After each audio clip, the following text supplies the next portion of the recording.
Hey, what's up, everybody?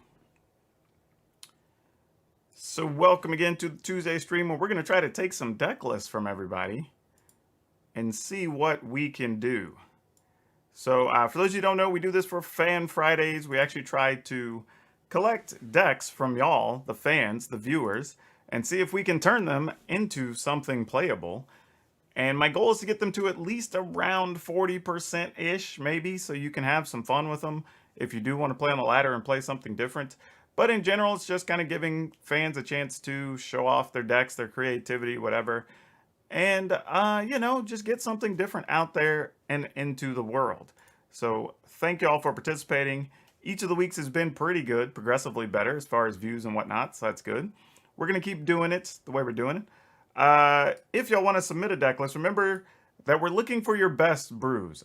I don't want your best deck. I don't want the thing that's just winning or whatever. Like, that's fun. If it's winning and it's something completely different, great. Let's talk about it. But if you're just going to bring me your best deck that looks like all the other decks, don't care. It's not what we're looking for. I want to see things using unconventional cards. I want to see interesting combos. I want to see theme decks. Whatever you consider to be a brew or an original brew or something, right? Like, that's what we're looking for. If you need an example, check out the decks we played over the last 3 weeks for Fan Fridays.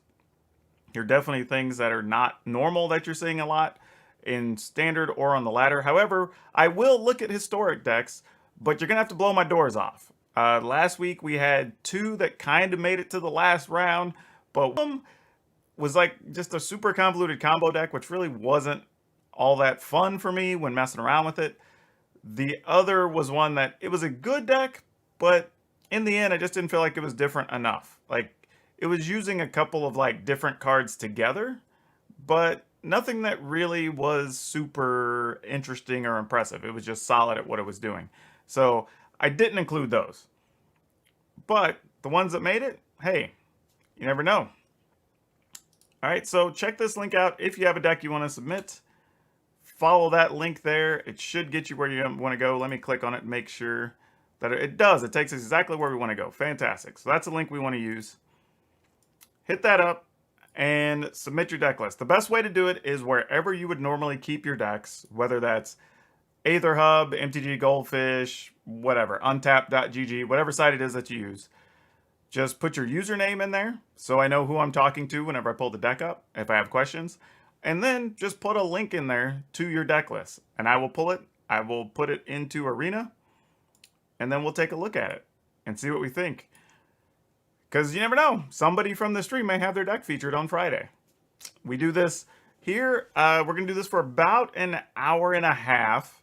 Partly because I have to go build a deck for the Commander Boxing League that we're playing this afternoon. Which is open to the public, by the way. If you want to join, hit up Discord, hit up Channel Fireball's Discord server. And you can come in and play Commander with a whole bunch of different content creators. It's basically, you bought a booster box of cards, you open your booster box, you build a Commander deck from that box, and then every week you can add up to 6 packs to your pool to build from. So it's going to be kind of interesting. First time I've done anything like this. I have my box opened, I don't have my deck built yet, so I do need time to do that. But they're going to do it from 3 p.m. to 10 p.m. Pacific every Tuesday in December if you want to come hang out. I'm going to go here off camera and I'm going to set up Arena so I can start looking at deck list and make sure that's all good. Though I'm going to have to delete some, I'm pretty sure, because Arena won't let me buy more deck slots. It's tough when you're somebody like me who's just building a ton of decks all the time. I really just need more deck space. But they don't really give that to us, so it's very disappointing. Let me see, what else can I delete from here? Because I'm going to need to make room for all the decks y'all are going to bring me. I have faith that there's going to be a lot of good decks today. So I'm gonna make room for some things. But yeah, if you're thinking about ideas like the Burroughs Transmogrify list was a good one. The Bant Enchantments list was a good one. There's just been a bunch of different things. So, I mean, there's a lot of ways you could approach this as far as what you want to submit. Don't have your decks in any page, and I'm from my cell. That I can't help you with. The only other option...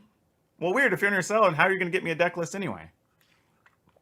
If you can copy a deck list, you can put it in any site. Though I guess your other option could be just have it hang around the Discord, and then I may get around to it after the streams, and we can look at that. No deck list in yet. Nobody has deck list for me today. I'm disappointed. I'm super disappointed. You could, if you're in, you could be right in there. So yeah, if you want to get in there, here's it. Yeah, but like I said, you can always hit up our Discord. The link is in the description. You can just go to the Discord there, hop in, and we have an appropriate channel for whatever format your deck is for. You can post it in there, and we can take a look at that later. So yeah, lots of ways you can get your deck submitted and participate in this thing. It's due. As a matter of fact, let me copy this. I'm gonna go ahead and share a thing. Tell people over in the Twitter if they want to submit a deck for Fan Friday. Boom. There they go. That's the thing they could do.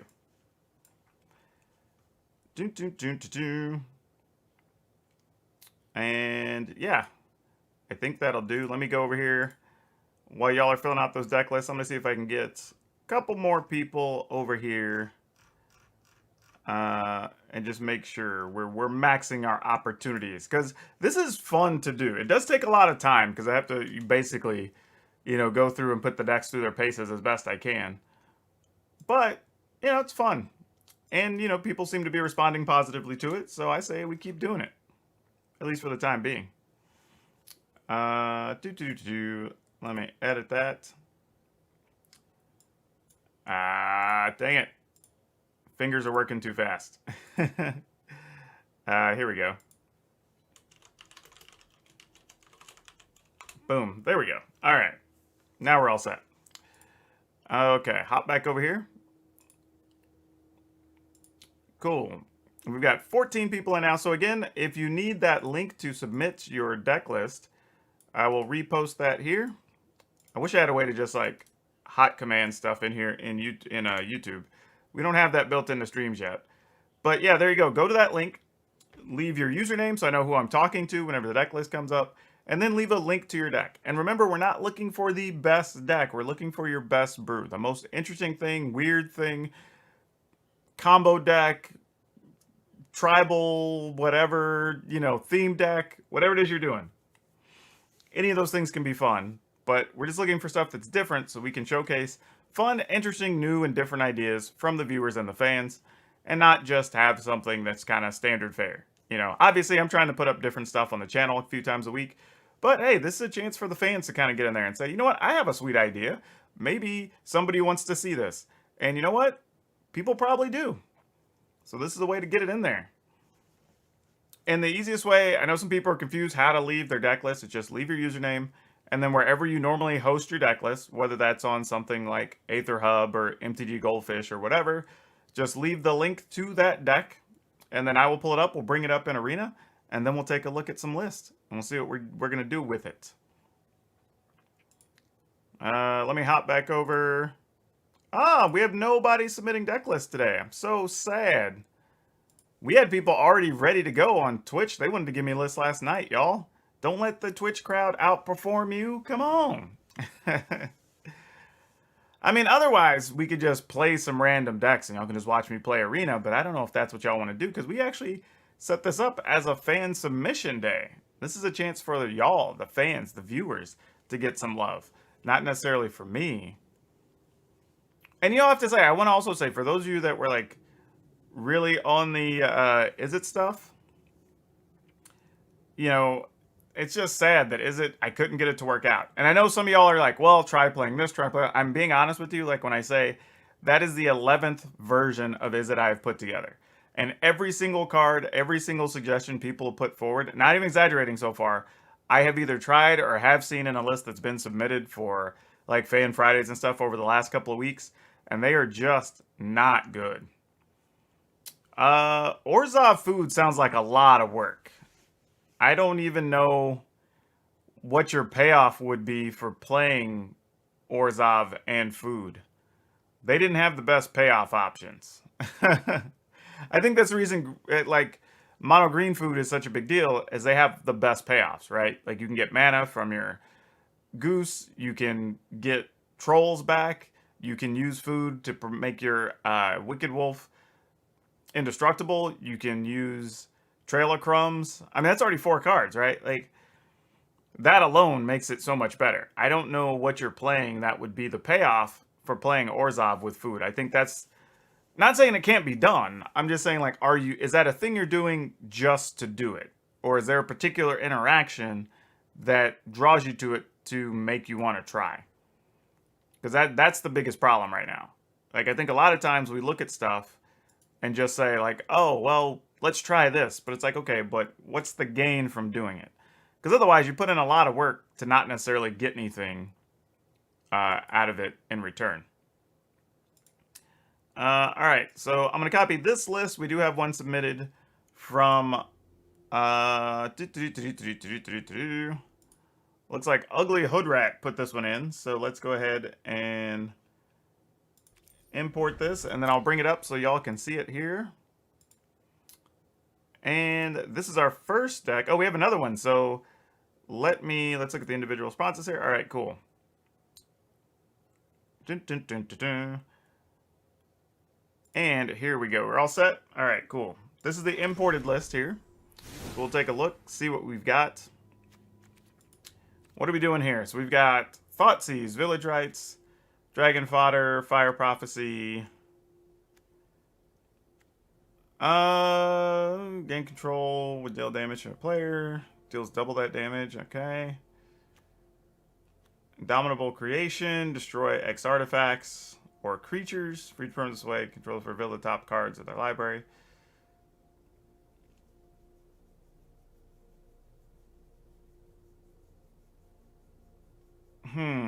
I mean, I guess I see what we're doing. Let's see. We've got 4, 8, 9, 10, 11, 12, 13, 14, 15, 16, 18, 20, 22, 24 lands.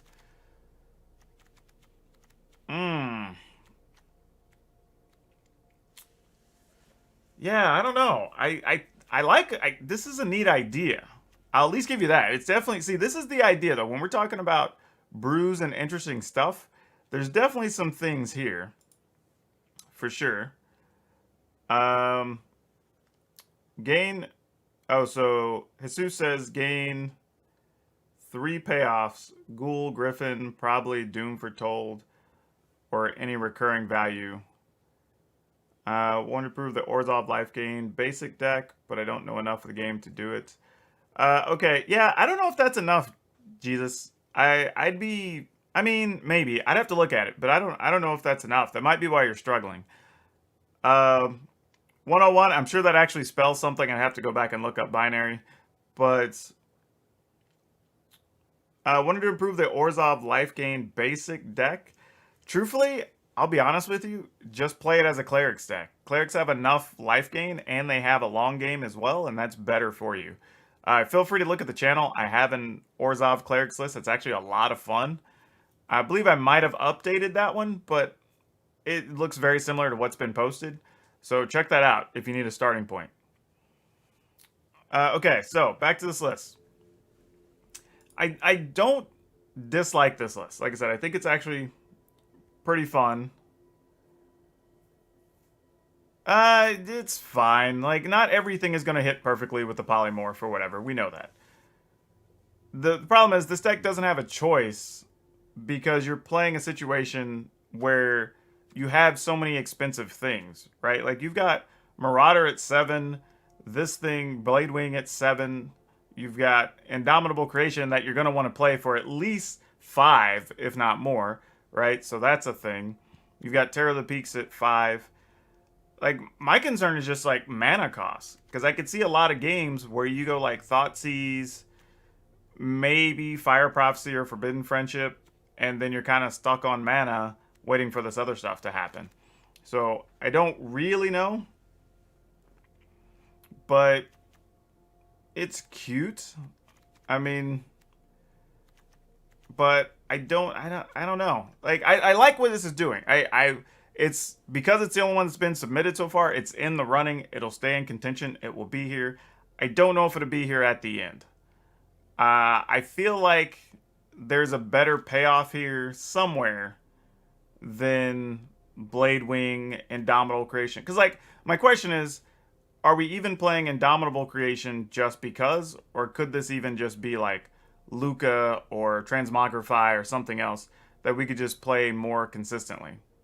You know, I don't think this card's necessarily bad, but you do need 3 red, which generally all your lands do make multiple colors, so you should be fine, right? But that is a non-zero time that will be an encounter.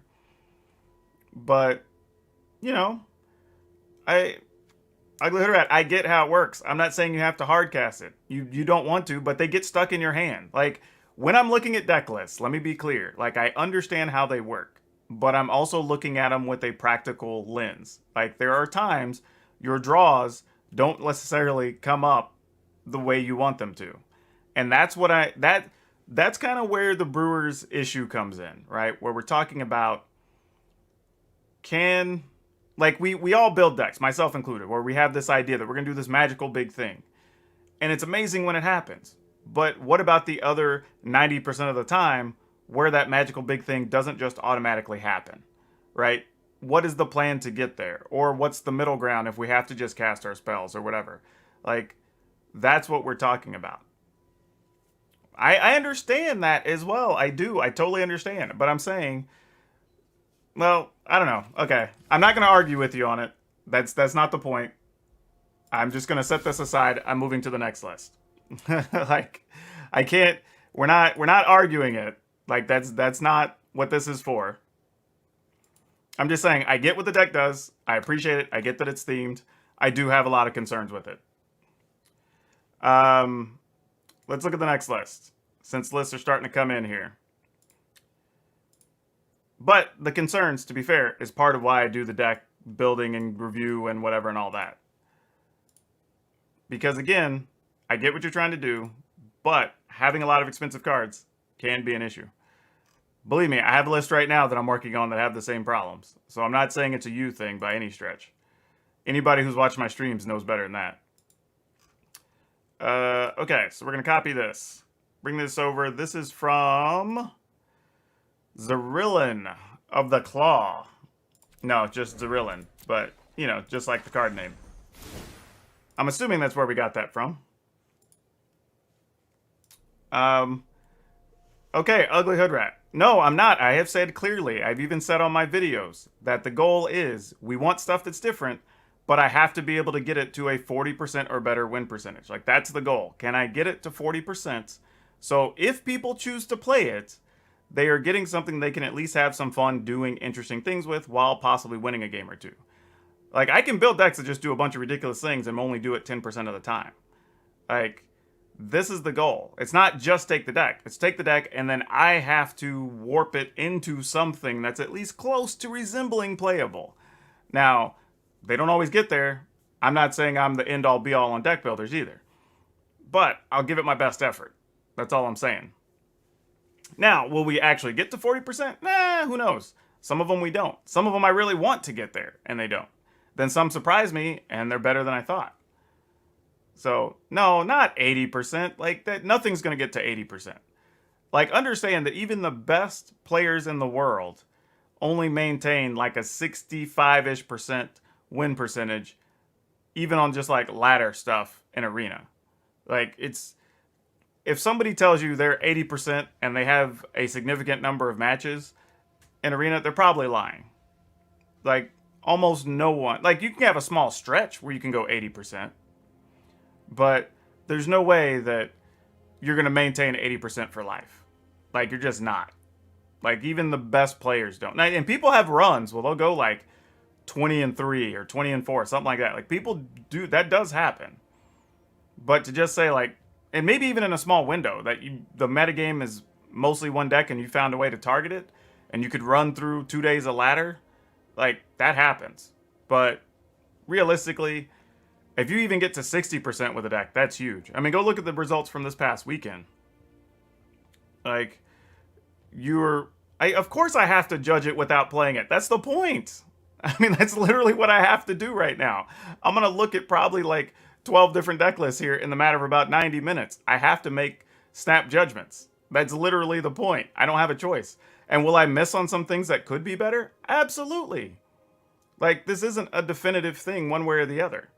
This is just tickling my fancy with what comes through, and then I have to put the time into it. No, not at all. Go look at the decks I put up on the channel for Fan Friday. If you need an idea, Ugly Hood Rat, go look at the last 3 Fan Friday decks, and that'll give you an idea. None of those are broken decks. Not even a little bit. Alright, so looking at this thing. We've got Adventurous Impulse that goes and looks at the top 3 and gets a creature or a land. We've got Swarm Shambler, Lotus Cobra, Scavenging Ooze, Ferocity of the Wilds. Okay. Cultivate, Invigorating Surge. This is a little tough. Because I feel like it's trying to do a couple of different things here.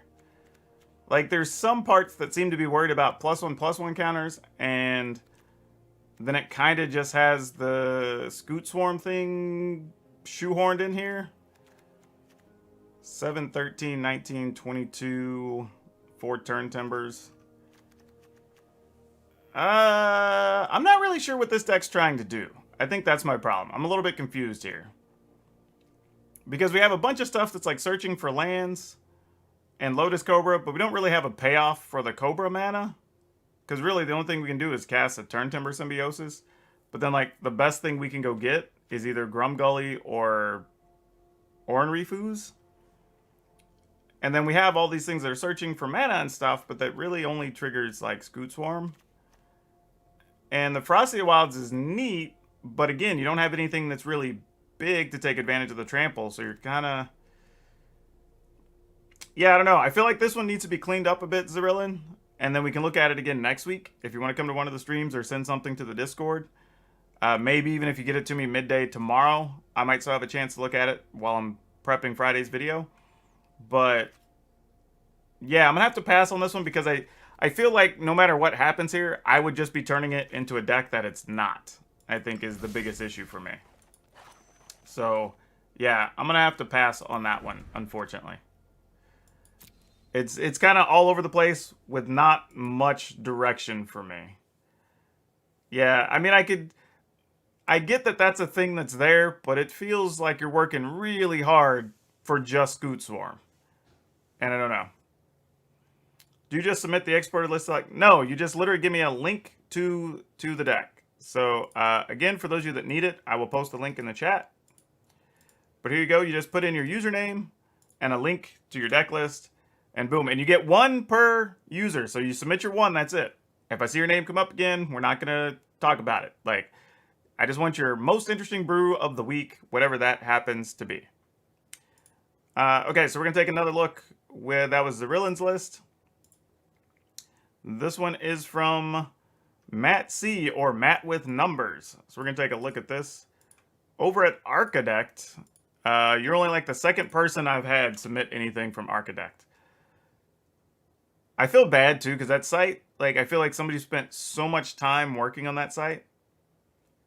And ultimately, like, it just doesn't, like, it's more form than function, I think, is the problem for me. It just has so much flashiness and overlays and stuff moving around, and I'm like, dude, I just need a place to put my list. Like, just something to easy link to. That's all I need. But it's a cool site. They've obviously put a lot of time and effort into it. Alright, so what do we got here? We got Kinra's Transformation that turns things into a 3/3. We got Florahedrons, Wolfhaven, Banishing Light, Scoot Swarms. Lots of Scoot Swarms today. Setessan Champion, Felidar Retreat, Gym Razor, Migratory Greathorn.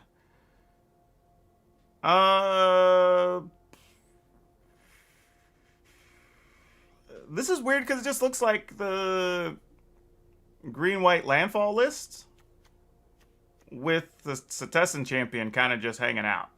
And it's not like it's a bad card to have in here. Because, I mean, obviously you do have enough enchantments, but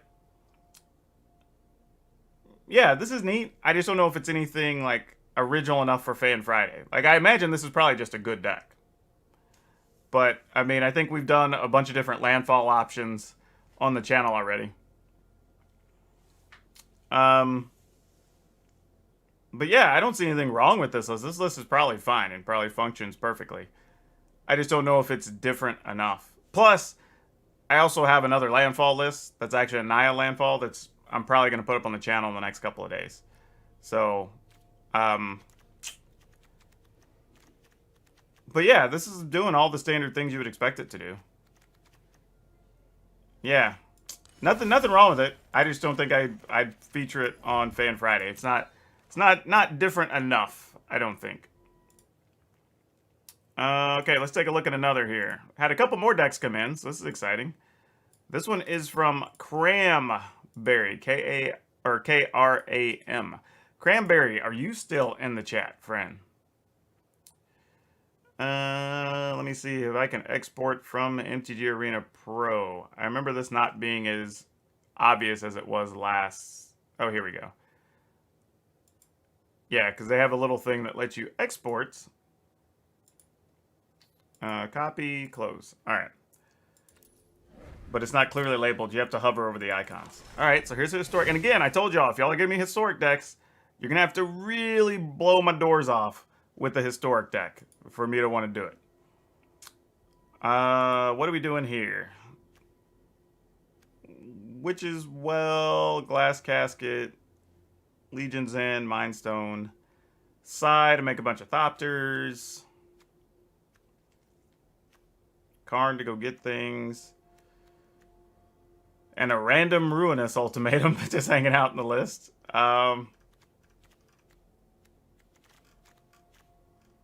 Okay, I mean, I guess if you get a Chromatic Lantern, you can Ruinous Ultimatum. I appreciate the spice. I don't know if we need to do it. I don't worry about sideboards for this, really. This is mostly because I'm going to be playing best of one on the channel. If people want a sideboard, I'll still leave the sideboard with the deck so people can have it. But,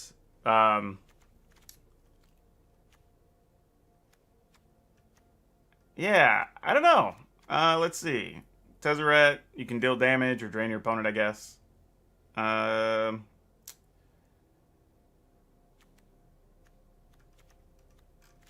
this is weird. Like, I don't think this is bad in any way as far as like it fits for the theme. Oh no, I mean I get it. You have to go get stuff for Karn, but like I assumed it, like as I expected, it's a lot of the standard fare.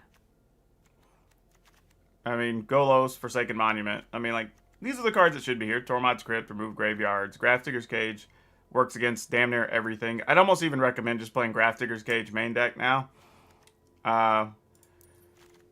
But, I mean, Crystalline Giant, but, yeah, like, this is what I'm saying. Like, this is my problem when it comes to stuff like historic. And this is why I say historic has to really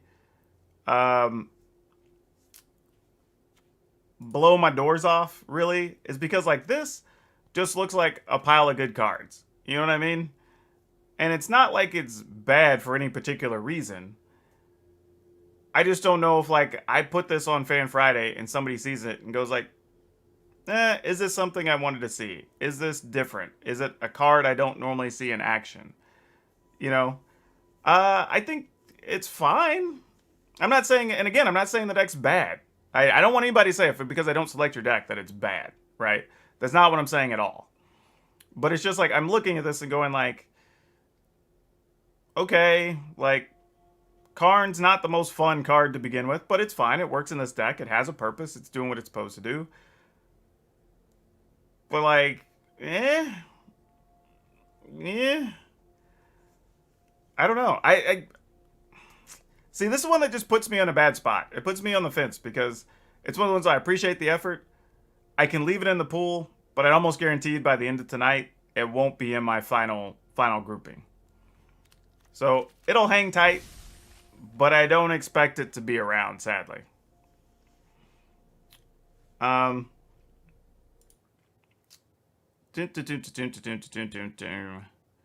right, let's look at the next list.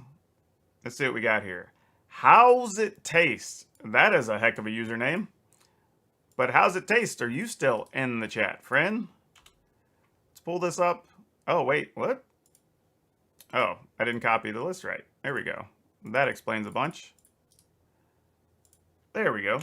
How about that? That should work. Fantastic. All right. Oh, it's funny. I got a glimpse of this. This might be a victim of circumstance as... Oh, no. This is... Okay, so what are we doing here? Maybe not. This was something different than I thought it was going to be. All right, so we've got... Well, there's Edgewall Innkeeper. There's Cobra. Lovestruck Beast.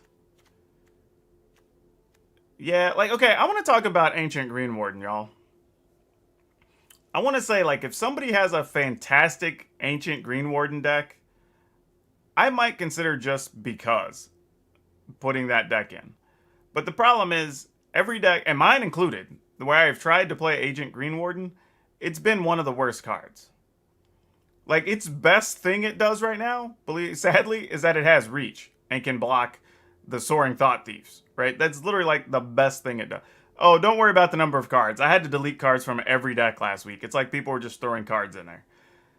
Like, I had one deck that got submitted that seriously was like 86 cards. Another one was like 74 cards. Like, I had to cut so many things. I think a lot of people are trying not to get milled while doing whatever they're doing, and it's actually making their decks worse, sadly. But there's a lot of problems here, right? You have all these planes in the list, but only like 7 white cards, or cards that need white mana. You know, like, you have all the pathways that are also making white, but you really need more of the green-red ones. Green Warden, again, isn't doing much here. Oh, I don't know. I'm just copying what came over. It's also weird to, like, you're playing Innkeeper, but not for Lovestruck Beast. You know, I think I put up a Naya adventures list maybe like 4 or 5 days ago. And really the only thing this is doing that it adds that I think is a benefit is really Felidar Retreat. The rest is kind of just in there. You know, I don't know if it's... Like, this is kind of what I'm saying. Like, is there a big enough payoff for... Like, and I'm all for taking a deck in a different direction. Because that's a chunk of what my channel is, honestly. Just finding different variations on things that exist, right? But are the things we're adding significantly better than just doing the Gruul or Naya Adventures thing and just maximizing that? Because you are giving up Embercleave, you're giving up Great Hinge, you're not playing max number of Lovestruck Beasts, so you're not going to have as many ways to attack with it or have it active.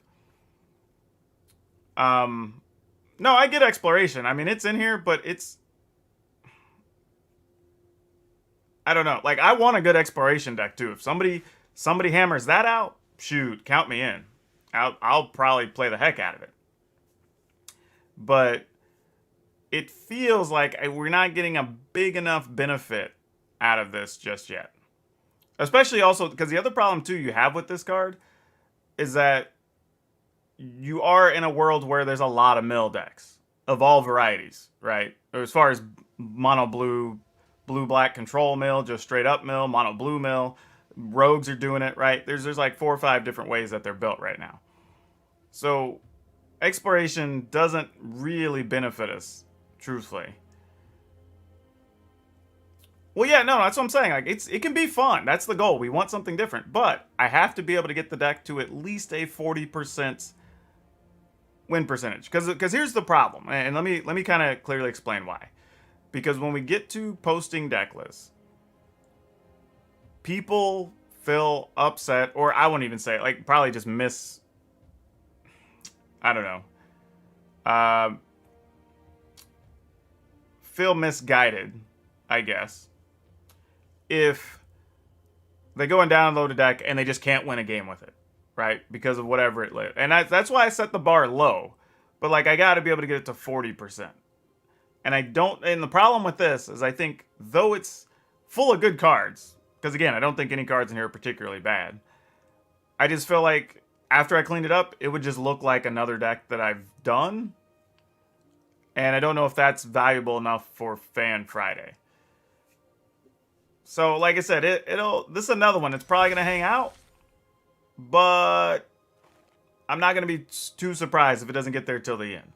Because I don't hate anything that it's doing, actually. Not a bit. I think it's doing some neat things. I just don't know if it's any better than the other two parts of the deck. Because, like, it's part landfall deck and part adventure deck.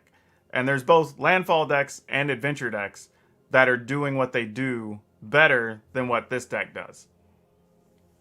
And I think that's part of the issue. And you also have the problem, too, that if you draw the wrong half of the deck, that's always a big issue. By the way, if anybody else would like to submit your deck list to be considered for Fan Friday, there is a deck list there, or the link there. All you have to do is put your username and a link to your deck list wherever you host it, and I will download it and take a look at it. How's it taste? Did you submit 2 decks? Because the second one I have to not look at, if that's the case. Looks like you did, so I'm ignoring the second one. However, I already have a version of the second one already on my YouTube channel, so that kind of works out. Just Azorius Flyers, if you're interested, for anybody who's curious. Nathan Friedman. All right, here we go. It says again. I'm not sure. So are we resubmitting one from last week, Nathan? Is that what's happening here? Let's see what we got. Exports to the arena. Let's import this. Boom. That was a clean one. Worked easy. It's amazing card advantage. Just made a deck last week. You said it needed to do some work, and you were right. I think I made it. Okay, cool. Awesome. I look forward to looking at that, Wolfman. All right. So let's take another look here. This is Foulmire Knight, Malakir Rebirth, Heartless Act, Timurit Calls the Dead, Ayara, Murderous Rider, Silver Smoke Ghoul, Uroboros. You know the bad part about this? I literally just did a video on Monday about Mono Black Devotion, and then I even made a different deck to put up on Aetherhub for people to download. So this deck's probably good, plays well, I imagine. Nighthawk Scavenger, I like playing that card. But, and even Silver Smoke Ghouls, like good little combo there. Downside is, unfortunately, I just put a deck list up, so like having the deck up twice in a week is probably not good. Yeah, that's just victim of circumstance, I think, on this one. But I imagine this deck's probably mostly okay. If there were anything I would say, no, Lucius, I told people, like, I will look at standard or historic, but historic has to be more impressive for me. That's all I'm saying. Like, but we had 2 historic decks that made it down to like the last 5 decks last week, so I was close to featuring a historic deck, so it's very possible.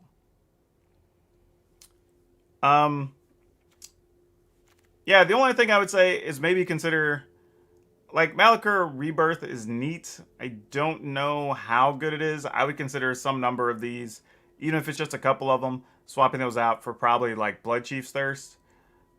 But otherwise, the deck's probably mostly fine. It just lacks some early plays because you're playing so many things that cost 3+. You probably want to find a way to get a couple of other early things in there and trim down a couple of the more expensive ones. But it's probably about all I could really add to that, truthfully. Otherwise, it's probably fine. Alright. So getting in there, a couple more deck lists. Looks like they came in. Fantastic. We're going to try to power our way through these. Jalmar Archangel. Alright. Yeah, Jalmar's been here each of the last couple weeks putting some stuff in. So this is cool. Let's see what you got for me this week. Oh, this is trying to do some things. Let's see what we're doing here. This could be interesting. Lucius, yeah, we have the same rules every week, Lucius. Like, I'm trying to keep it nice and simple for everybody. So if you've been here once, the rules are the same. All right, let's see. Village Rites, Mire Triton, Binding of the Titans, Glowspore Shaman, Timmerick Calls the Dead. World Shaper lets you get stuff out of the yard. All right. Acolyte of Affliction, when enters battlefield, mill 2 cards. All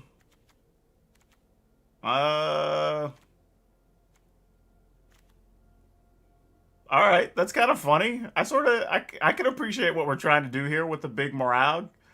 Like, hit a World Shaper. Okay, I kind of get it. Like, see if you get, like, I don't know, 8 triggers or whatever from your morale. You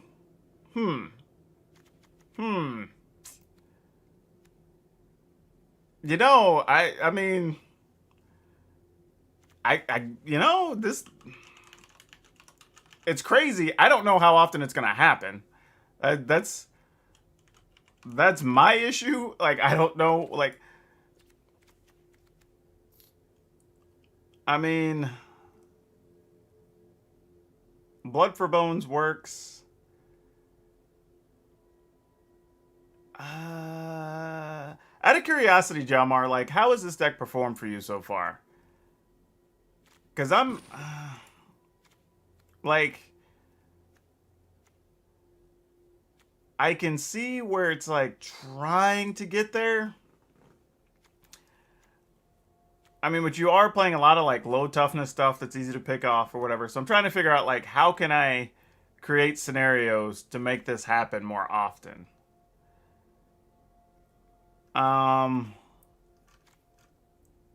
Also have to ask, like, is that just open queue or is that in the, like, ladder? Because, man, I have multiple Selesnya deck lists. Action Lael. First off, we're looking at decks from fans, so this isn't me making decks. If you'd like to submit a deck, here's a thing. Boom, feel free to do that.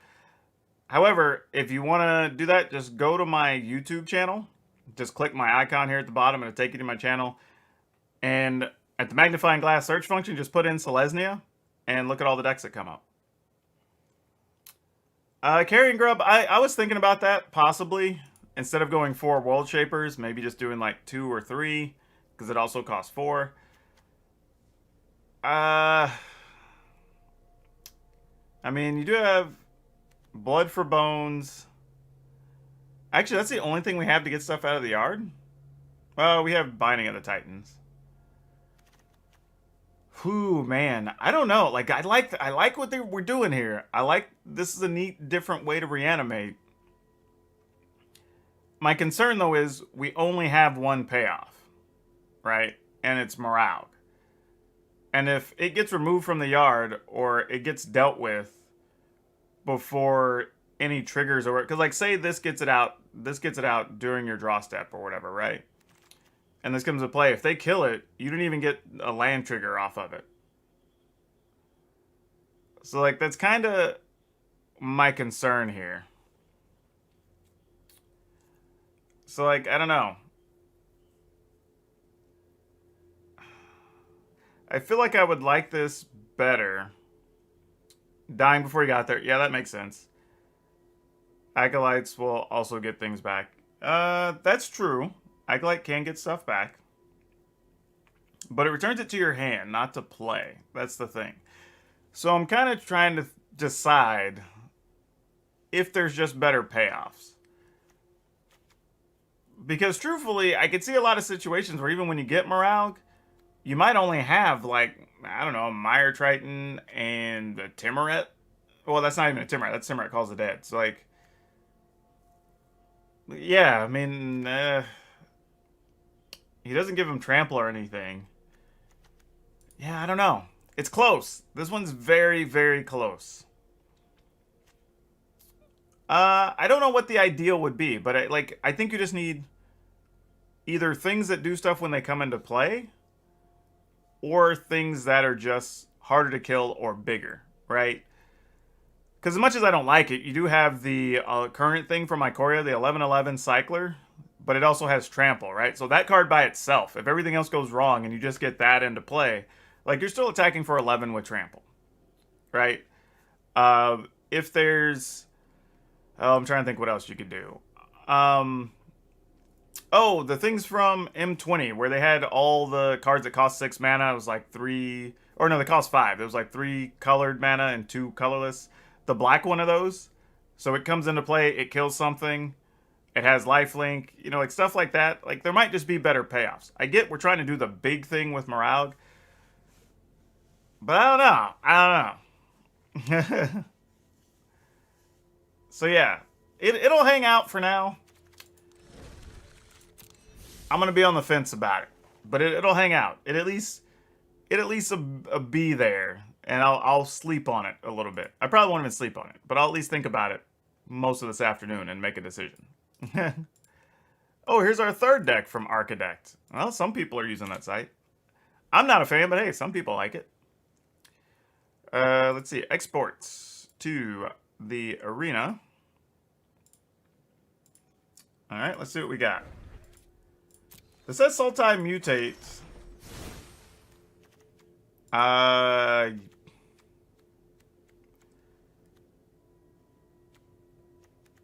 Yeah, again, I think this is one where it's like, we've kind of seen all the different mutate things. It's fine. It's just not, you know, I don't know. It's literally one of those ones where it's like, this is fine. I don't know if it's good enough for Fan Friday. Also, things like this guy end up not being great a lot of the times. The black mutate cards were probably some of the worst ones, unless you're playing the one that like spot kills stuff. That was like the best one.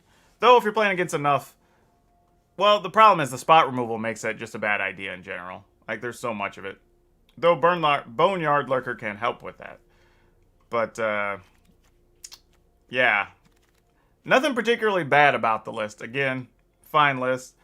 I just think we've seen enough mutate that unless we're doing something different with it at this point, it's probably not going to make the cut, I think, for Fan Friday.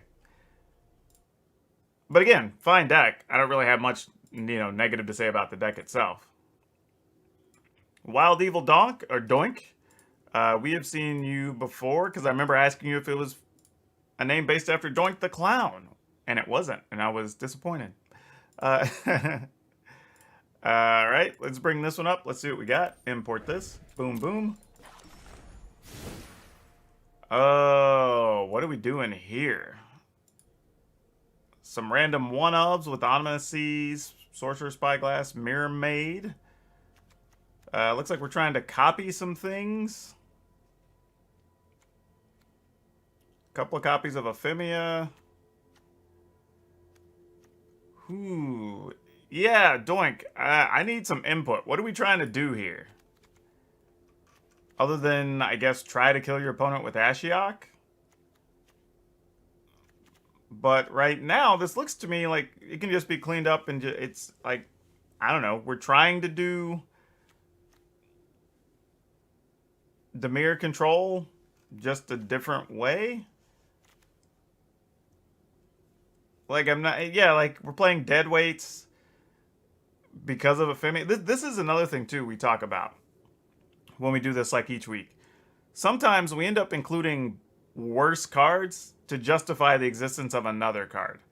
And I think this is kind of a prime situation of that, right? We're playing deadweight when this deck really should just be playing clean removal, right? You want to be able to get rid of whatever creatures your opponent has because you don't have all that much removal on this list.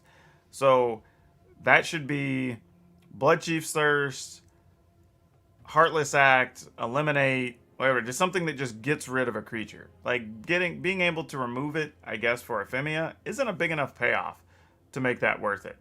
So I would definitely swap that. And the other problem you have with Ephemia is you don't really have any other creatures for your opponent to target, really. So the removal that would be otherwise dead, or Bonecrusher Giants, wherever that are in every deck, are literally just going to kill the Ephemia. So you're almost never going to get Ephemia to do more than maybe make a 2/2 Forge Troubles. And that would be about it. And that's if like your opponent tapped out to play a creature or whatever on their turn. You play Ephemia, remove something from your yard. Then next turn they're just going to kill Ephemia because they have literally nothing else to spin their cards on. So I'm not sure I would do that. Yeah, this is... I appreciate it's trying to play some other cards, you know, like Metamized Prophecy and Mythos of Aluna. But I'm not sure what the payoffs are here, I think is the problem. Like, we're doing, like, if we're including the other cards, it needs to be clearer to say, okay, these are it works with these other 3 cards or these other 4 cards, right? And this is the reason we're going this direction. Here, it's kind of like we just have some planeswalkers as our win conditions, effectively. Maybe we get lucky and get to copy something with the Mythos of Aluna that stays. Yeah, like, and that's kind of it. We don't really have even a clear path to victory. And, you know, just one Shark Typhoon. So, I don't know. I guess when I would almost feel like this is probably a result of somebody just playing the cards they have available. But when I come back to thinking about that, it's like there's a lot of mythics and rares in here. So I don't know. Well, yeah, that's okay. Well, there you go. Now I'm not crazy. So there's really not much of a payoff. Yeah, I think that's the issue. Without really having a clear, defined direction for this, I don't know if I could even consider it. Because again, I'd just strip everything out and just be making a whole different deck. And that's probably not where we want to be. Okay, if anybody needs the deck list, if you are just joining the chat and you would like your deck considered for Fan Friday, remember, we don't want your best deck, we want your best brew, the most interesting, different, whatever, however you define that. But you get one submission, put it in there. We're going to be doing this for, I don't know. I'll try to get through this queue before I call it good. So this is from Exiled Tyrant. Exiled Tyrant, are you still here in the chat? All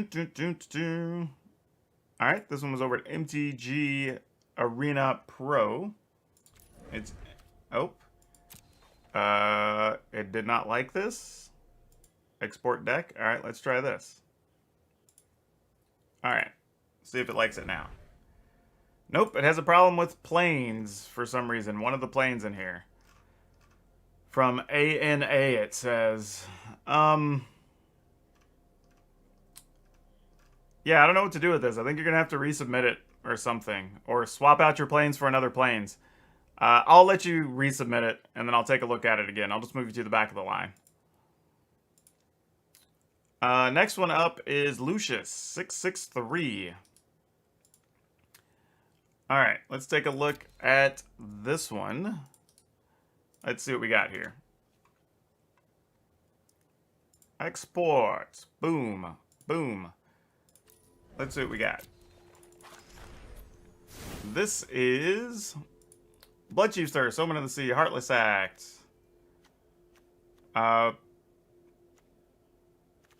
Playing red for Bone Crusher and Oxyvagonus.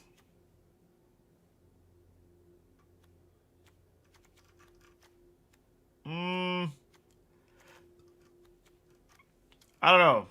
Those kind of make me feel some kind of way. I think my problem here is Ox is double red. And you're kind of messing up your mana, potentially, to be able to cast those.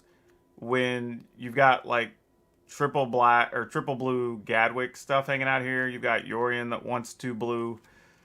Not saying you're going to hit it all that often, but, like, if we were just playing regular, just hard removal, is that worse than just not playing these? Like, if these were, say, 3 removal cards instead of Bone Crusher Giant, like, I don't know, let's say 3, I don't know, you max out your Bloodchief Circe and play a couple of we already have Heartless Axe, so I don't know.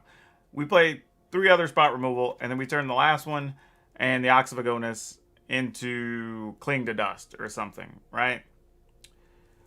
Maybe that's better. Because you don't even get anything between, like, Bone Crusher Giant and Thassa anyway, so it's not like you're losing any value there. Ox, you kind of do, because you get to discard your hand or whatever and draw 3. But you also have to have double red on the field, and Ox has to live as a 2 toughness thing. Ox's real value is when you get to play it out of the graveyard anyway. Kyle, we use the same link we use every week. Let's put it here. Boom, boom. There you go. But again, remember, we want your best deck. Our best brew, not your best deck. So your most interesting, different, wild, weird thing, we probably want that more than your just deck that's going to win. Valerios, Brazen Bar. So the whole thing here is you want to try to maximize Thassa is what you're trying to do. You got Yorion, which flickers that. Valerios makes another token. Glasspool Mimic could potentially be a thing. Atris. I don't know how much of this is truly a Thassa deck is my question. Because that's kind of my issue. I don't know. It's a little tough. I didn't hardly yeet anything. Like, there's only a couple of decks that have been just unplayable or whatever that got submitted. Most of them are actually pretty decent and have stuff going on. Yeah, I think my problem is I just don't know what to do with this deck.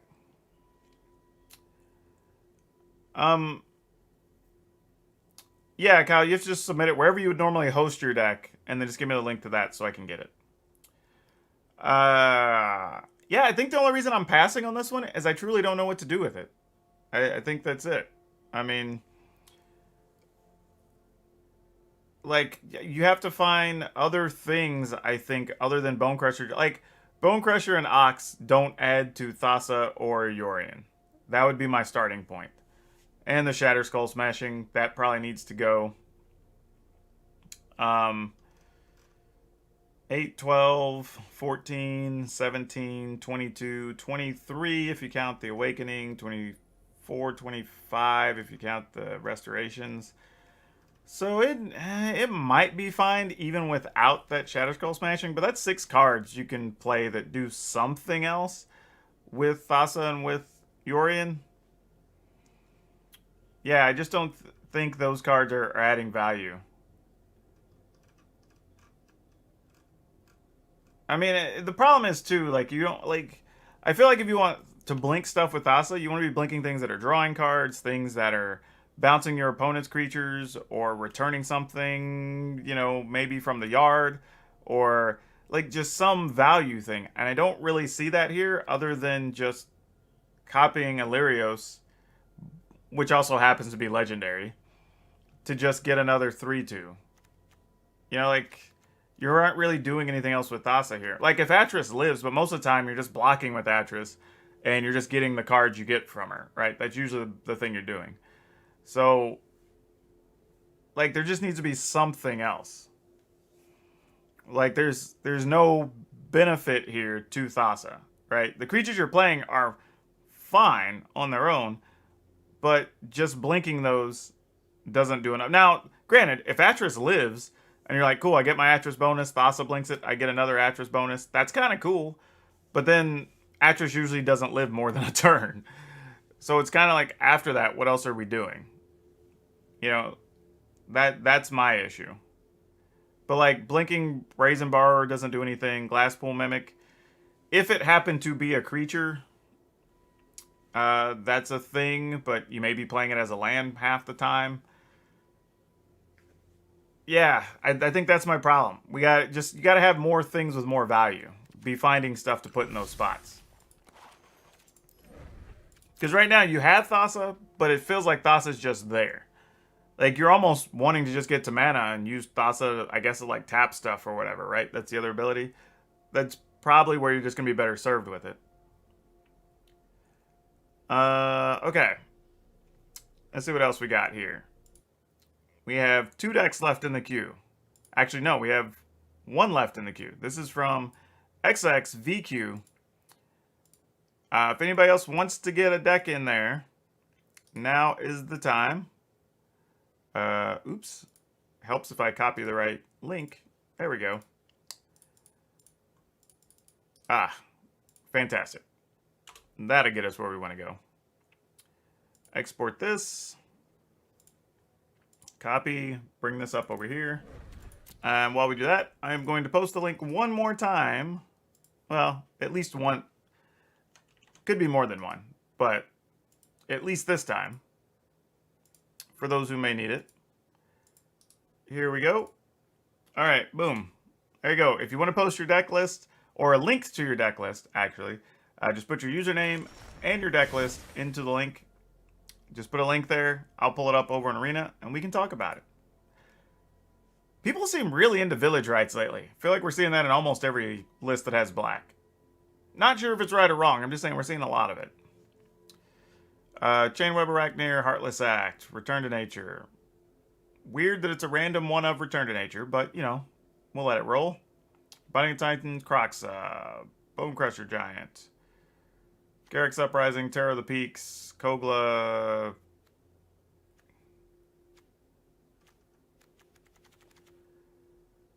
Other than just playing good cards, what is this deck doing? I'm not sure. XXV, what do we got going on? Because I feel like I need an explanation. Because, I mean, there's Croxa, and we're not playing a full set of Croxa. There's Garrick's Uprising, but we don't really have that many creatures. I mean, we've got Croxa, Bone Crusher Giant, Terror, Kogla. That's only, what, 9 creatures? No, it's 7. Well, it's 10 creatures, really, that can trigger it. So I'm not sure about that.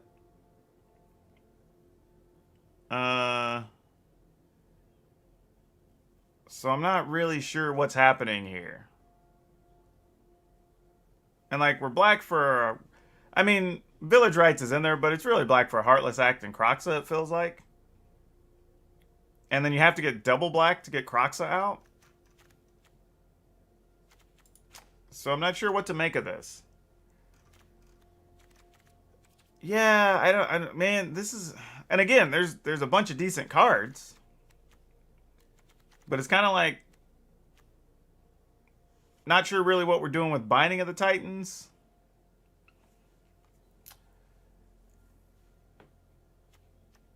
Yeah, I don't know. I don't have enough clear direction here. I feel like there's a lot of things. Like, even Terror of the Peaks, really without... I'm not saying you're not completely devoid of creatures, but it's Terror of the Peaks with really only, what, 9 other reasonable creatures you can hit? So, like, I don't know. And then there's, like, one random Ugin, but we only really have Cultivates to try to get to it. Stonecoil's mostly fine. Yeah, I don't know.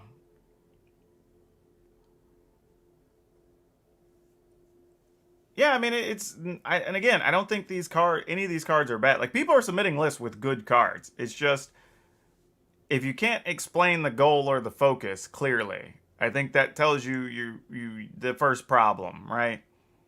Because here, even if I went and I started messing with this to try to figure out a strategy, and then try to fill cards to put it in, I'm not really sure what I'm doing with it. So you want to... Fill it with the Graveyard, with the Binding of Titans.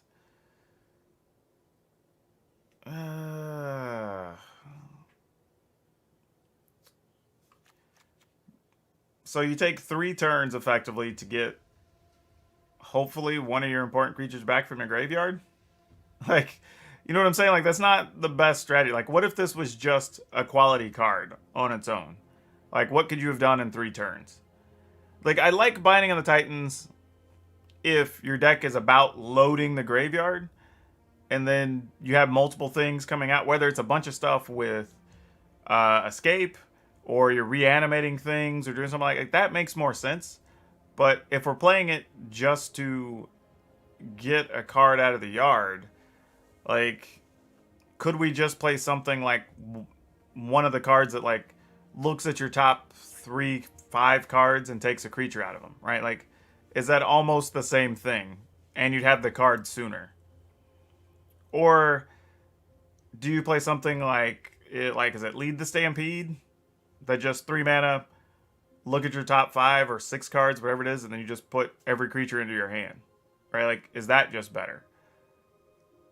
like than just waiting around to maybe get a thing that you would have gotten already and you would know, right? Or just have more cards in your hand than having even just the one you would get from Binding of the Titans.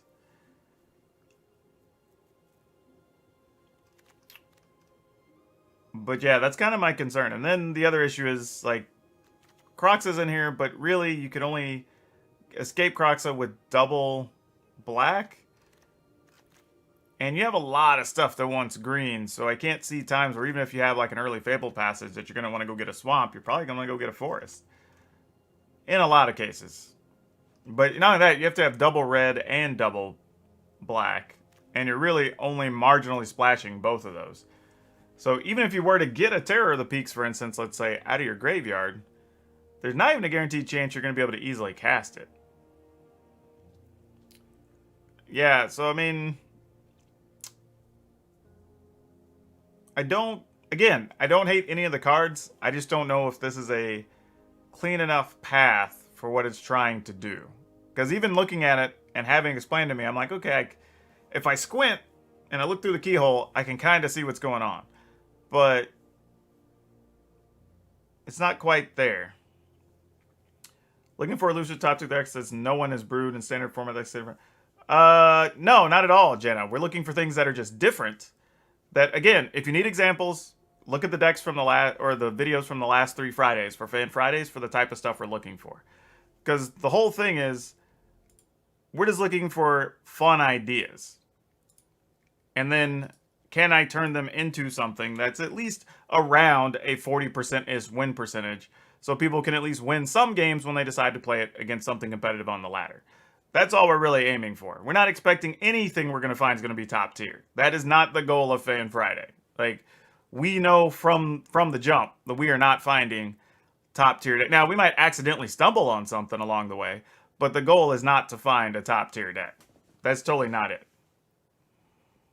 How do you get a link from your clipboard, though? Wherever you host your deck, whether that's AetherHub, I don't know, Scryfall, Goldfish, wherever you put it, just give me a link to your deck list there. Yeah, there's, and again, Greg, I want to be clear, like, it's not that you chose any particularly bad cards. It's just, together, I don't know if they're telling a cohesive story to get on the same page to do what they're trying to do. That's the issue there. Because again, like, Garrick's Uprising has some spots, but you really only have a handful of creatures that are going to try to trigger it, right? That you can play consistently. So it's like, probably not the cards you want. You probably want other things to help you get those other creatures out, or more stuff that works out of the graveyard, or who knows what, right? Depending on what route you decide to go. But if you're worried about doing the graveyard thing, then max out your Binding of the Titans, maybe play stuff like Mire Triton, because that also puts stuff in the graveyard. Maybe find, I don't know, like there's options, but I'm just saying, like, you have to kind of work a little bit. Ugin's a powerful card, but does it belong in this type of deck? Like, probably not. Because to activate Ugin, you're going to have to wipe your own board.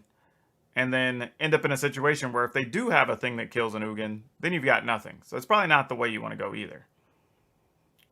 So, like, I don't know. It's a tough call. But yeah, unfortunately, again, I think because I would probably turn this into something that's against the original vision of the deck, I'm probably going to scrap it. Because I would just be making a deck that doesn't match up, I think, with what the creator is aiming for there. Oh, we had some last minute ones come in. All right, I'm going to blaze through these because I have to finish working on a deck for the Commander Boxing League. That starts up soon. It's okay, though. I have plenty of time. This is from Moxfield. This is only the second time I've even looked at this website. Let's see. Exports to the arena. All right, let's see if that worked. It appears it did. Fantastic. All right, another Golgari list. Hateful Eidolon, Omen of the Dead, Myers Graph, Cheval.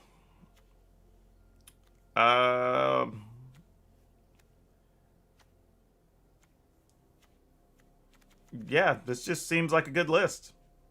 I mean, like, this is another one. Like, there's not much to really say about it. There's variations on this that I run into on the ladder probably once a day, using some combination of Luris, Eidolon, and, you know, Deadweight, Myers Grasp. Uh, we're kind of splashing green for Shovel and Setessan Champion, so that's not bad. But, yeah. I mean, word to the wise, I'd probably just cut Questing Beast since it's double green, and just max out more in your Demonic Embraces. That's probably what I would do. Probably same thing on Gem Razor. Like, your best bet here is probably just splashing a green for Shovel and Setessan Champion. Just more removal or discard, maybe Agonizing Remorses, and go up on Demonic Embrace. It's probably going to serve you better. But yeah, that deck's fine.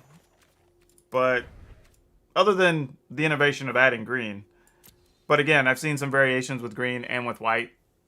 Both kind of exist in some form. Not particularly bad, but you know, we're not a whole lot of new there. But I bet you that deck's also good and fun. Exiled Tyrant, didn't you put one up earlier today? I'm pretty sure you did. Because I'm pretty sure I remember calling out your name. It's one per person, just so everybody knows. Like, you get one shot. Dizzy has a list over at MTG Goldfish. Let's pull that one up. Let's see what we have today. Export to the arena. Import here. Mono green with a monument. Oh gosh, what is this? What is this? Well, okay, did Arena just lock up on me? Yep, looked like it did. Let's bounce back to the deck page. I don't know what just happened there. Alright, here we go. Shadow Spear, Sorcerer's Broom, Spare Supplies.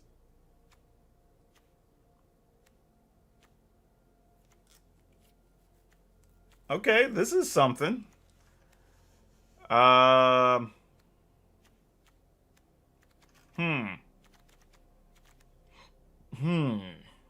Whenever you sacrifice another permanent, you can pay 3 and copy the broom. So you got spare supplies. And you don't recycle it. So, I mean, we just have spare supplies to sacrifice. Oh, yeah, then I hate the broom. I thought we were going to be doing something cool with the broom. Broom needs to be something else. Like, spare supplies is fine if you're trying to stay very heavy, particularly on the straight artifact plan. I might go up to an extra even Forsaken Monument, an extra Simulacrum. If it's kicked, it's enters the battlefield. Like,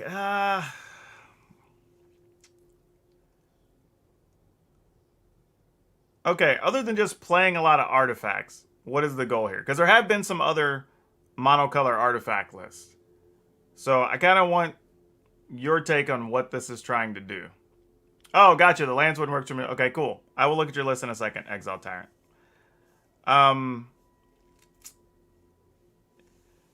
Because otherwise, it looks like we're kind of just like, you know, bumbling along till we get to, like, one of our big hitters.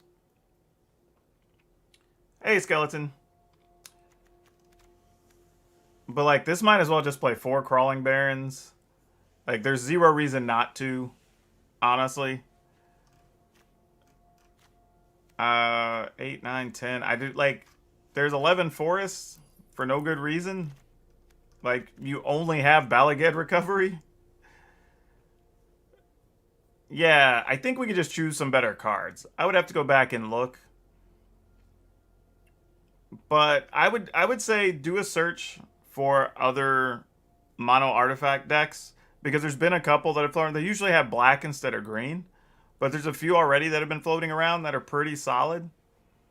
And I've even considered featuring one on the channel, probably even if not late this week, sometime middle of next week. So it's totally possible to do.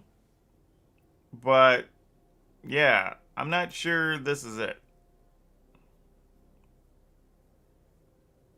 Because I feel like, compared to the other versions, because we've stuck so hard to just artifacts, we're playing a lot of kind of subpar cards in here. You know, you're playing Sorcerer's Bloom, Shadow Spear, which does have an upside, but it's not great right now. Spare Supplies is fine. Not what I would call good, but it serves a purpose for this type of deck. Like, we might as well maximize Crystalline Giant. Palladium Mirror's fine, makes sense. Shambling Suit is, again, okay. You're probably usually going to be like a 5, 6, maybe 7 power. But how often do, like, it still just gets blocked? I mean, yes, we can play Shambler, we can put on Shadow Spear, but the problem is when we start talking like that, it's like the individual cards aren't that great. You know, so that's kind of a concern. Sustain with built-in mana ramp, but I think it would be better like this. Also, the other thing is, too, some of these cards could be other just mana ramp spells. You know what I mean? Like, that would help, too. If you had stuff at 2 or 3, well, 3, I don't think we have any good color stuff at 2, but 3 or 4 that you could play up the curve to, like, let you go from 3 to 6 or, you know, turn 3 or 4 to 7 or 8, right? Like, that lets you do more stuff.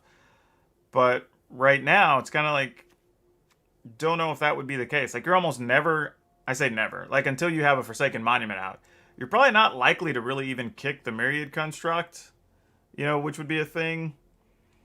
I'd be wanting to make use of all these things that have extra abilities. Like, you should have, like, if you want to ramp, you should be playing 4 Simulacrums, right? Always get that extra land into play.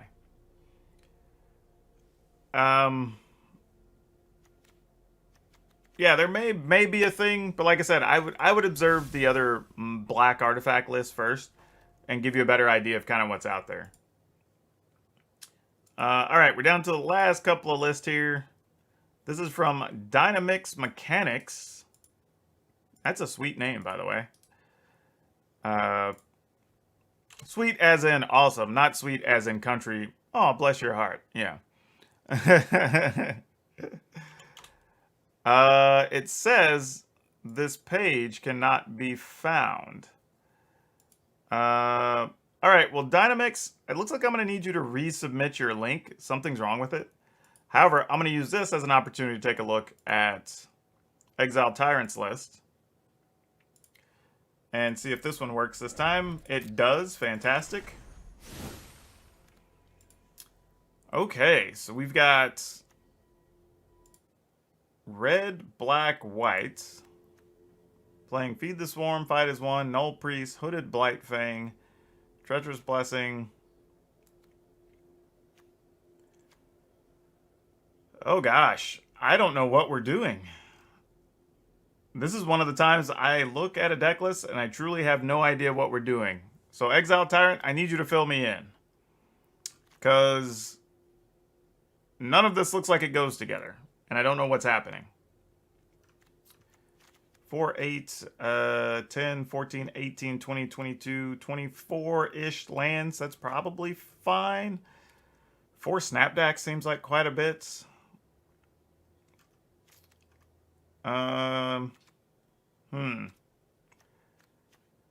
Yeah, I don't know. I'm not sure here. Because, like, I get it, Feed the Swarm. Maybe you're trying to get rid of your own Treacherous Blessing. That's okay. Like, Indulgent Patrician, but you don't really have that many ways to gain life. I mean, there's priests, like, Null Priests can often just get blocked, so that's not the best plan. Hooded Blightfang is the only thing this list has with Death Touch, so that's not really going to help. You have a Porcuparrot, but that's only good, really, on a Blightfang.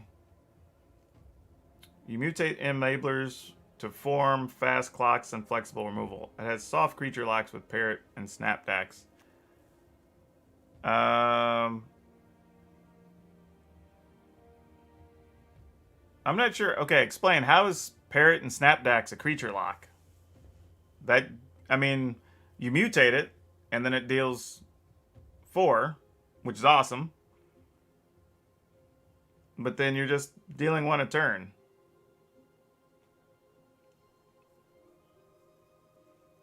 Indulging turns on with mutate. If you gain 3 or more life, Well, sure, but that's just one turn. Like, that's what I'm saying. And that's if, not only is it one turn, but it's one turn if something doesn't happen to Patrician, something doesn't happen to Snapdax, something doesn't happen to the Mutate. You know what I mean? Like, that's my concern. Like, not saying, that's not what I would call a lock. Like, I would want more life gain if I'm playing Patrician. Because individually, the Snapdac and the Patrician are both okay cards, but individually, they're not doing a lot for this list. Yes, I would, but the Porcupine, again, I've played deck lists that have, I've played 3, I think, different Death Touch lists on the channel in the last couple months. I'm fully aware of what Porcupine can do, but the problem is you only have one thing with Death Touch. I think that's the problem. Like, there's a bunch of stuff here. I think this is another case where the cards are fine. I'm not a huge fan of Perforos's Intervention. We've talked about that before. But hey, I can be talked into it, I guess, at some point.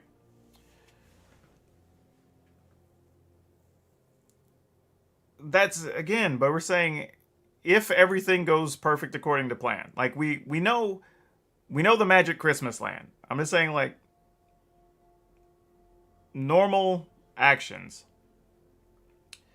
Yeah, see, now Dalton's got a point, right? Like, now we start talking about, okay, if we're really worried about the Porcupine action, then let's just max Porcupines and play more Death Touch things.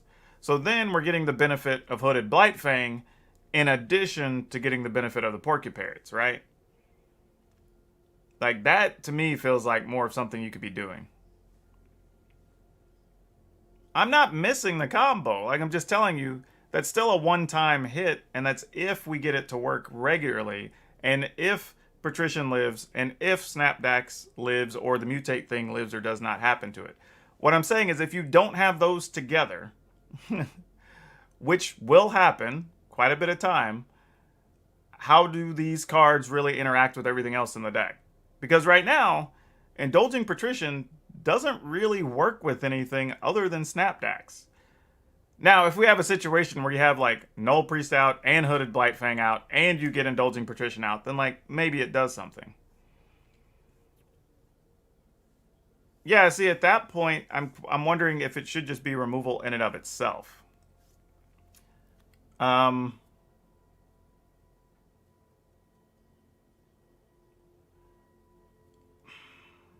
I don't know. It feels like you want there to be... Yeah, I don't know. I think this is one where we just have different visions of what we're trying to do here. And I feel like if I'm going Porcupine, I gotta have more Death Touch things to justify Porcupine. Because it's kind of bad otherwise. Bloodfang and Indulgent Mutated are very fast clocks. Yes, that much I could get with. I could see if you can mutate onto Indulging Patrician. Yes, that can be its own clock. The Blightfang with Patrician, like, like, I've played my fair share of Hooded Blightfang. It is not the best attacker that you want unless you have more Death Touch stuff. Yeah, I think man.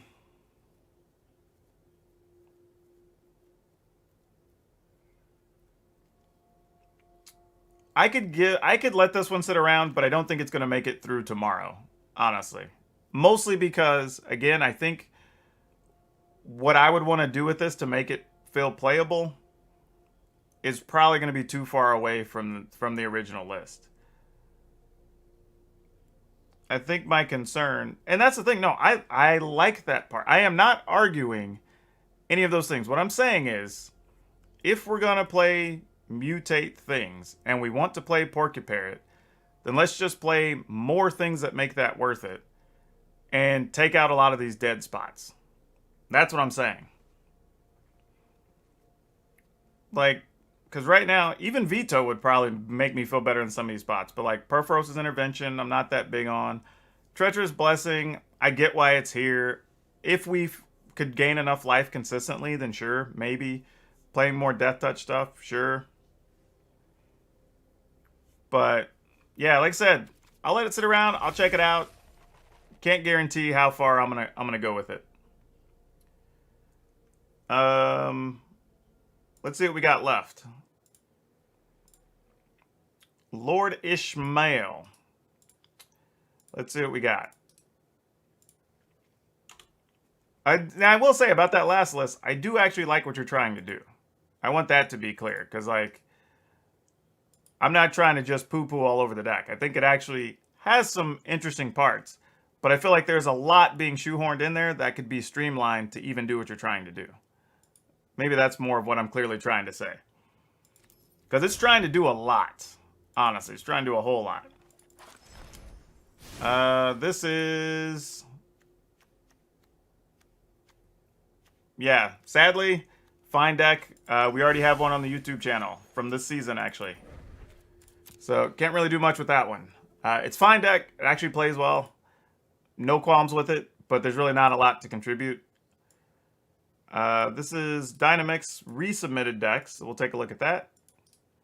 See what we got. Where do we export on tapped out? Oh my goodness. Let's go here. There we go. Export. Copy to clipboard. Boom. Let's see if this works. This one's having a Dynamics. Change your list to something's wrong with mountain in the list. I don't know. Put a different mountain in the list. See if it accepts it. And then I'll try again. Alright.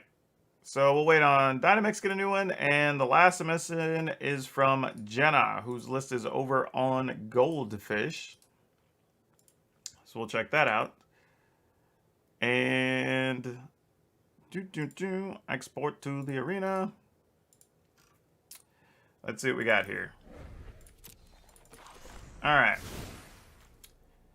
Birth of Limelitis, Maze Mind Tome, Banishing Light, Bonecrusher Giant, like Morale, Gameria's Call.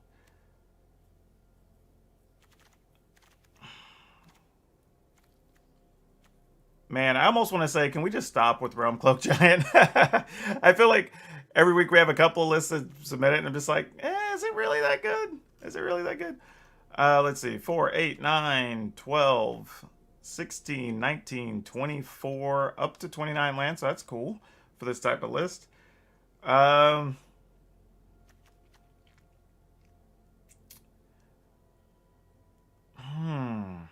What are we getting out of exploration in this list?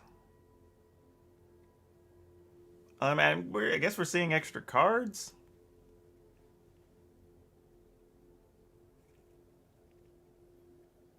Morale is just a 6/6 Minotaur. I feel like this is trying to be a Boros control list that just has Morale in here. I'm not really sure. Tapped out export doesn't work on Arena. I gotta remove the set name. Oh, goodness. Then, yeah, just post it over in the Discord. Just go join the Discord, post it in the appropriate channel, and I'll just look at it after the stream. Like, going through and having to, like, take all those out is gonna be a big pain.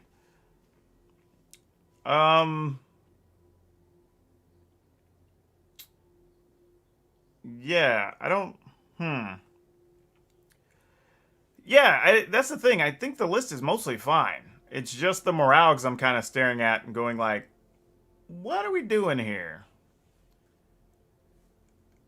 The only other thing is, as much as I like exploration, because it does help you get extra cards in this type of list, it does contribute to you getting milled faster, which is a little bit of a thing, and you're already playing Maze Mind Tome to possibly draw cards. I would probably just play a 4th Maze Mind Tome, truthfully. Like, I almost feel like you'd be better served if you had, like, an extra Maze Mind Tome, Banishing Light, maybe even another Maria's Call, swap something else out instead of playing the explorations. And then I don't even know what I would want Morag to be. Actually, Morag should just be the, oh, you're already playing 4 Crawling Baron, so that's already covered. Yeah, I'm not sure, because Morag's kind of just a sitting duck in this list. Like, it doesn't have trample or anything, so it can be chumped by other stuff. you're still playing things like Shatter the Sky and whatnot, so you're not likely, like, your best bet would be to Shatter and then play a Morale. But if we're going to do that, is it possible to maybe try to find something that's just like Baneslayer Angels or whatever, right? That are one cheaper to cast, they do have first strike, they gain life, they'll buy you more time probably than a Morale would in a lot of cases. And, you know, late game, if you're able to block a rogue, you know, Soaring Thought Thief, and they don't have a kill card, then you start turning the game around possibly. Like, there's a few things there. 20 damage with one land and Realm Cloaks quickly wait. Yeah, no, I think Realm Cloaks fine for this type of deck because you're playing just a hard control list. So I think that's okay. You know, Bonecrusher Giant could survive a Realm Cloak Giant sweep if necessary. Morale doesn't. But, like, that'd probably be my biggest thing, though. I'd probably change Morales just to Baneslayer Angels.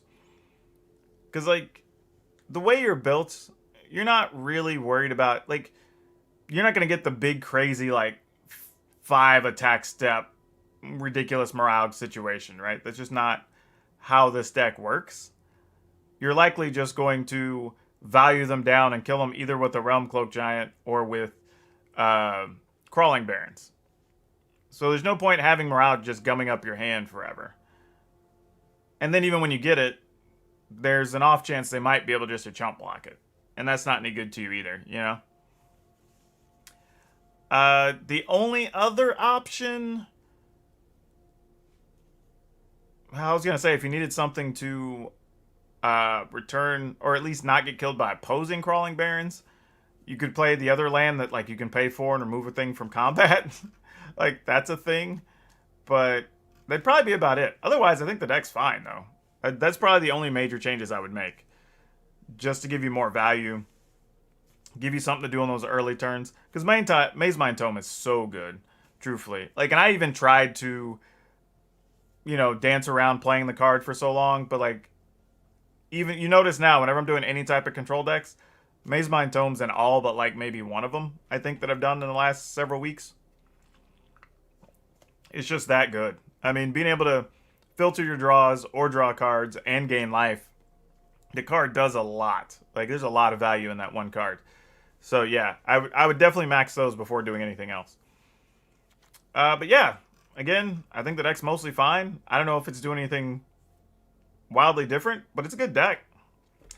This would probably win a fair amount of games. Probably struggles against the Dimir control list, but that's just going to happen. I mean, control versus control. You're hoping to just get there with, like, Crawling Barrens and stuff. Not a lot you can do otherwise. Yeah, you can post over on Discord. That's fine. We have a channel, so you can just put your deck list in whatever the appropriate channel is for that format. And I'll check those out at the end of the day here. But yeah. So we have a few to look at. I will review these between tonight and in the morning after I do tonight's stream. However, if you do have another deck you want to submit, you can come join us over on Twitch on the Twitch stream. We're going to do that at 9 p.m. Pacific time. So if you want to check that out. Came to check the vids and saw you were live. It's Hollywood Pizza. Oh, hey, well, see, there's somebody who hangs out on our Twitch stream. Thanks for swinging by.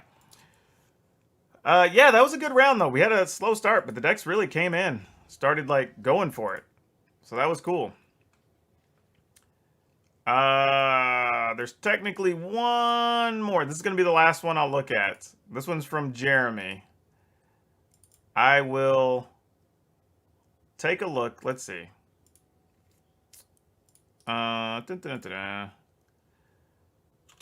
This says Azorius Party. I feel like we've had somebody try to submit this the last couple of weeks, and I can't remember why I've decided I didn't want to mess with it, but maybe this will remind me.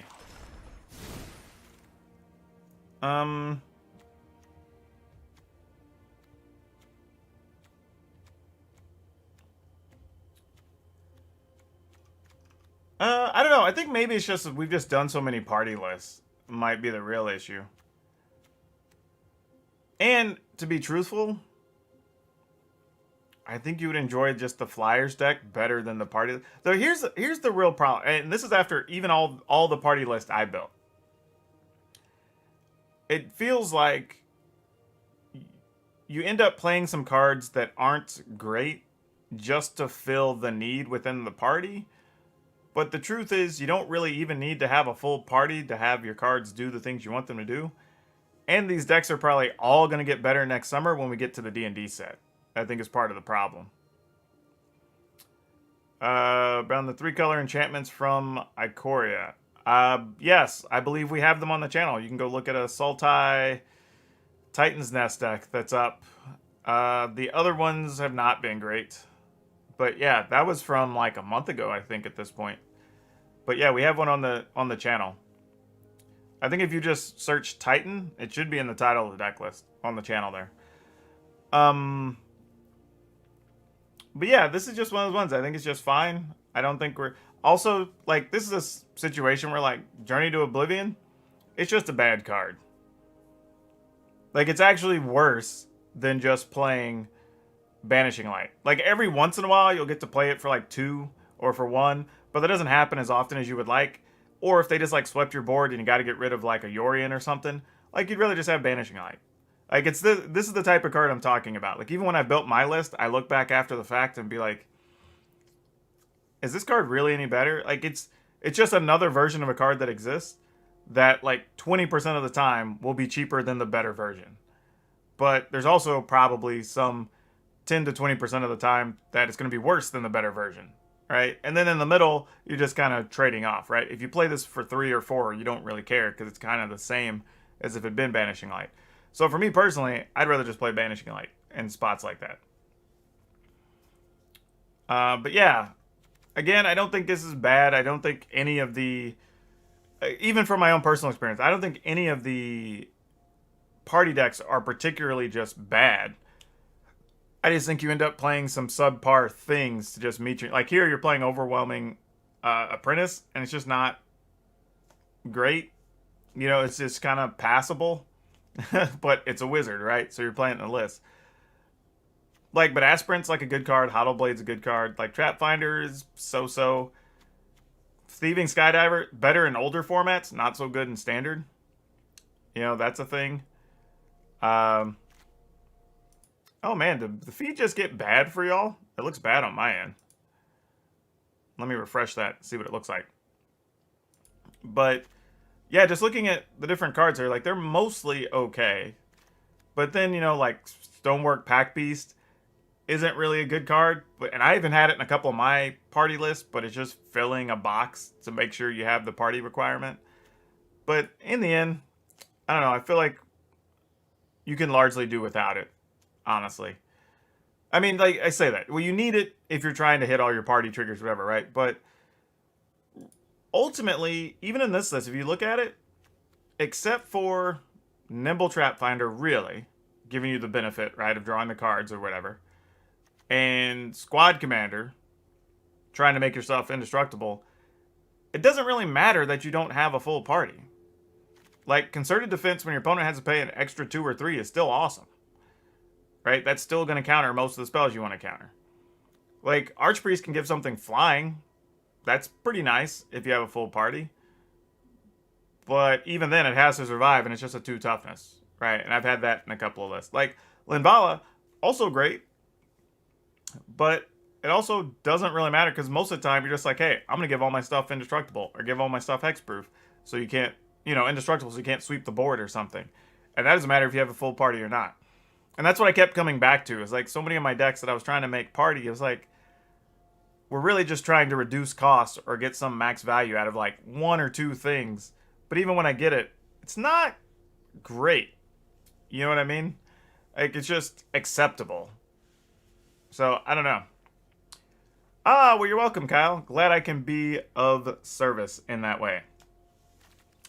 Okay. I think that's going to wrap us up for the day, y'all.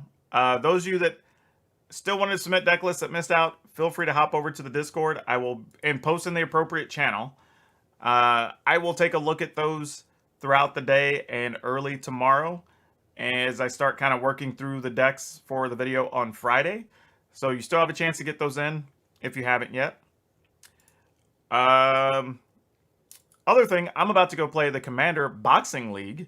So that's a thing that's going on. You can hop over to the Discord, hop into Channel Fireball's server, and you'll get a chance to play with a big variety of content creators, actually. They invited a bunch of us to play in it. So basically what it is we took a box worth of cards, a booster box worth of cards. You build your deck out of the booster box, and then every week we can add up to 6 packs to our pool to build our deck from, and just play games of Commander. So that's going to be pretty sweet. I'm going to go work on that here in a second. We're going to be streaming again tonight, 9 p.m. to midnight. So if you want to submit a deck list or another list, you can catch us over on the stream tonight, over on Twitch. That's a thing going on.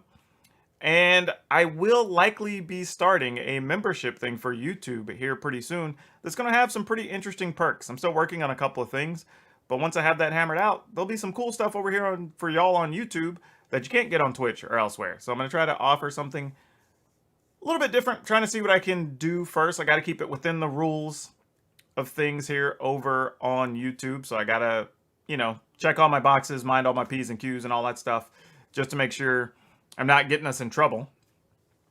But gonna try to just offer some extra things for y'all through that. So we'll see what happens. I have some ideas.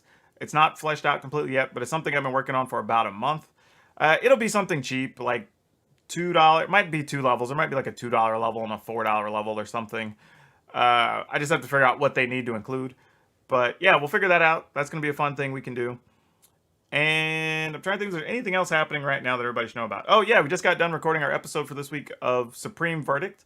You can check that out on UMG Gaming, Uncle Mary George, if you need those letters. But it's called Supreme Verdict, just like the Magic card. We kind of do a Magic talk show every week on that. And I have a podcast as well called Color of Magic. We host it on Podbean, but you can find it on almost just about all the major streaming platforms for podcasts if you want to check that out. And of course, like I said, you can come find us over on Twitch. Also, don't forget, all these links are in the description of every video I put up. So if y'all want to support me in any way, I have a ton of things I'm doing. You can feel free to go check all those out. Or if you'd like to check out my sponsors, that's great. Another thing I'm going to throw out there, because people have also asked, like, if you would like to support me in a financial way, but you don't have money to spend or whatever, I totally understand. If you're going to buy Magic cards already through TCGPlayer, or if you're going to shop already through Amazon, if you click either of those links I have in the description, I have a TCGPlayer link, and at the bottom of the description, I have some links to Amazon items that I use. If you click on either of those links when you're shopping, even if you don't buy the item that's linked there, if you do your shopping through that window, I believe it's within the next 24 hours, I will get a small, like 2 to 3% kickback or whatever for you doing shopping you would already normally do. So not spending any extra money, nothing comes out of your pocket. I just get a small little piece on the back end. So that's another way y'all can help me out if you want to do that. But otherwise, yeah, I want to say thanks to everybody for stopping by today. We went through a lot of deck lists. That was really cool. Stayed a bit longer than I expected to, but that's okay. Totally worth it. And left me some work to do, which is what I want. I needed some homework. So yeah, this should be a lot of fun. Hopefully y'all are enjoying the Fan Friday videos. It's something different. Don't know how long I'm going to keep it up. I just wasn't sure if people were even going to like it in the first place. So the fact that y'all are into it and watching it, that's great. I'm all about it. So we'll see if we can keep it up. I'm just trying to offer something different, have some fun. But yeah, otherwise, I need to go deck build so I can go get into this Commander Boxing League and then get to my stream tonight and finish editing the video for tomorrow. So I have a lot ahead of me still this evening. But as always, I want to say to everybody, thank you for showing up wherever you are watching from, whenever you're watching. Good morning, good afternoon, good evening, and good night. And please, even if you think it's dumb and you don't believe in it, if nobody else, do it for me, please. Wear your mask, wash your hands, stay away from other humans, and let's try to get out of this whole COVID mess as soon as we can so we can get back to gaming and gathering and hanging out the way we want to. But again, thanks everybody. If you want to catch me later and you want to submit another deck, hit us up over on Twitch. It's twitch.tv/PowrDragn, just like my name is spelled here.